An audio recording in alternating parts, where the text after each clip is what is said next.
اتقوا الله حق تقاته ولا تموتن إلا وأنتم مسلمون.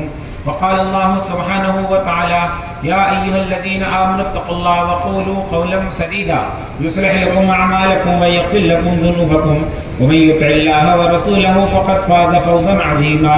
وقال النبي صلى الله عليه وسلم: إن أعظم النكاح بركة أيسره مؤونة. وقال النبي صلى الله عليه وسلم: النکاح من سنتی وقال ومن رغب عن سنتی فلیس منی او کما قال علیہ الصلاۃ والسلام. محترم سامعین کرام، اللہ رب العزت نے ہر جاندار کے اندر 3 تقاضے رکھے: کھانے کا، پینے کا اور جنسی خواہش پورا کرنے کا. تمام انسانوں کے اندر بھی ہے اور مسلمانوں کے اندر بھی ہے، لیکن اللہ نے ہمیں اور آپ کو اس بات کا حکم دیا ہے کہ یہ تینوں تقاضے پورا کرنے کے اندر نمبر 1 پر کم حلال طریقہ اختیار کریں. کھانے کے اندر، پینے کے اندر، اپنی جنسی خواہش پوری کرنے کے اندر ہر انسان کو اللہ نے حکم دیا ہے، لیکن ایمان والوں سے خاص طور سے یہ بات کہی ہے کہ یہ تینوں تقاضے تم کو پورا کرنا ہے، لیکن حلال طریقے سے پورا کرنا ہے.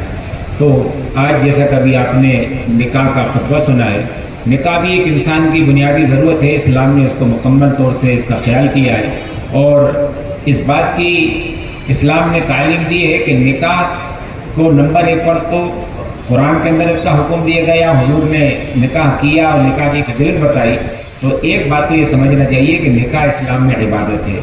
عبادت ہے تو عبادت کے اندر اللہ کا حکم، نبی کا طریقہ اختیار کیا جاتا ہے تو اس کے اندر خیر آتی ہے، برکت آتی ہے.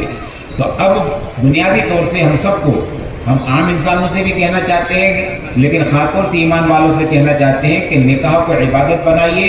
اور عبادت ہمارا کوئی بات، نماز بھی ہم پڑھتے ہیں تو نماز بھی ہماری جب عبادت بنے گی جب حضور صلی اللہ علیہ وسلم کے طریقے کے مطابق نماز پڑھیں گے جس دن. اور لیکن ہم لوگ جو نکاح جو کر رہے ہیں آج کل، آپ جانتے ہیں کہ ہمیں عبادت کا پہلو یا عبادت کا تصور ہمارے ذہن میں نہیں.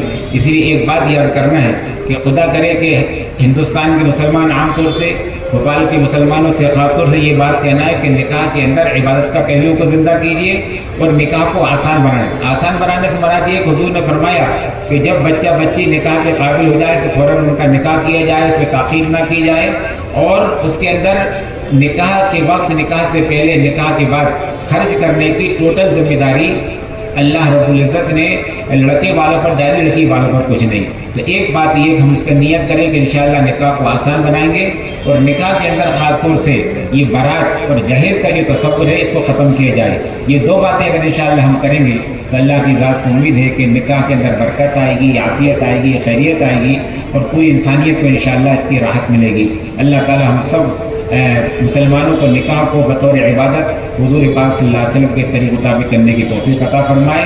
اور یہ سلسلہ جو ماشاءاللہ شروع کیا گیا ہے، اگرچہ آج ایک ہی نکاح ہو رہا ہے لیکن یہ انشاءاللہ یہ سلسلہ شروع ہوگا تو آئندہ سالوں کے اندر کیا جائے کہ نکاح کو اسی طریقے سے بالکل آسان طریقے سے کر جو حضور کا طریقہ ہے عملی اس میں جامہ پہنایا جائے. ہم تمام یہ پروگرام منعقد کرنے والوں کو مبارکباد پیش کرتے ہیں کہ آپ نے بڑی محنت کی. اللہ تعالیٰ آپ کی محنت کو قبول فرمائے اور آئندہ کے لیے اللہ تعالیٰ اس محنت کو مزید کامیاب فرمائے اور برابر فرمائے.